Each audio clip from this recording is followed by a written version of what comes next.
সাপ লুডো খেলা সনাতন ধর্ম থেকে উৎপত্তি হয়েছিল। হ্যাঁ বন্ধুরা, আপনারা ঠিকই শুনছেন। যে সাপ লুডো আপনি ছোটবেলায় খেলেছেন সেই খেলার পেছনে লুকিয়ে আছে সনাতন ধর্মের মহৎ গুপ্ত জ্ঞান, যেটি ইংরেজরা চুরি করে তাদের দেশে নিয়ে গিয়ে সারা বিশ্বে প্রচলন করে দিয়েছিল। কিন্তু কি জ্ঞান লুকিয়ে ছিল এই সাপ লুডো খেলার পেছনে, তাহলে শুনুন বন্ধুরা। সনাতন ধর্মের এই শিক্ষণীয় খেলার নাম ছিল মোক্ষপট, যেটি ভারতবর্ষের 700 বছর আগে থেকে সনাতনী প্রত্যেকটা ঘরের সন্তান তাদের পিতামাতার আদেশে, গুরুজির আদেশে, গুরুকুলের মধ্যেও এই খেলা তারা খেলতো পাপ থেকে দূরে থাকতে এবং জীবনটাকে সঠিক মার্গে নিয়ে যাওয়ার জন্য।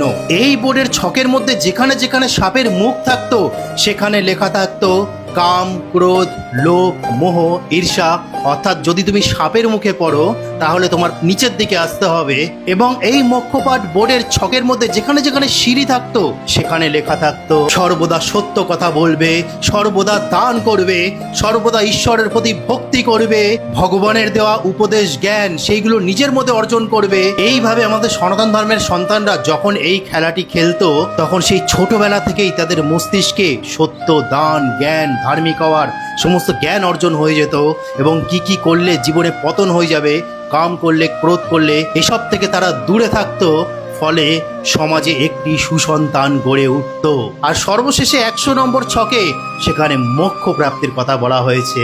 অর্থাৎ মোক্ষ প্রাপ্তি হয়ে গেলে এই জীবন চক্র থেকে মুক্ত হয়ে মানুষ ঈশ্বরের চরণে চলে যাবে, ঈশ্বরের কাছে চলে যাবে। সেই সমস্ত জ্ঞান এই মোক্ষপট খেলার মধ্যে থাকতো বন্ধুরা। কিন্তু ভারতে যখন ইংরেজরা প্রবেশ করলো, ইস্ট ইন্ডিয়া কোম্পানি প্রবেশ করলো, তারা আমাদের শুধু সম্পদ লুট করেনি, শাসন করেনি, তারা আমাদের শোষণও করেছে। আমাদের সনাতন ধর্মের গুরুকুল সিস্টেমকে ধ্বংস করেছে। সনাতন ধর্মের যত বৈজ্ঞানিক, টেকনোলজিক্যাল, দার্শনিক জ্ঞান সেগুলি তারা নিয়ে চলে গেল আর আমাদের দিয়ে গেল সমস্ত পুরাণকে বিকৃত করে, যাতে মানুষ সর্বদা কল্প কাহিনীর মধ্যে ভেসে থাকতে পারে। এইভাবে আমাদের সর্বনাশ করেছে। কি না চুরি করেছে ইংরেজ, আর একটা খেলা পর্যন্ত চুরি করতে ছাড়িনি। ভাবুন একবার, আজ সারা বিশ্বে যে সাপ লুডো খেলা চলছে এটি সনাতন ধর্ম থেকেই উৎপত্তি হয়েছিল। তো আজকে বলার ছিল। হরে কৃষ্ণ, জয় সনাতন ধর্মের জয়।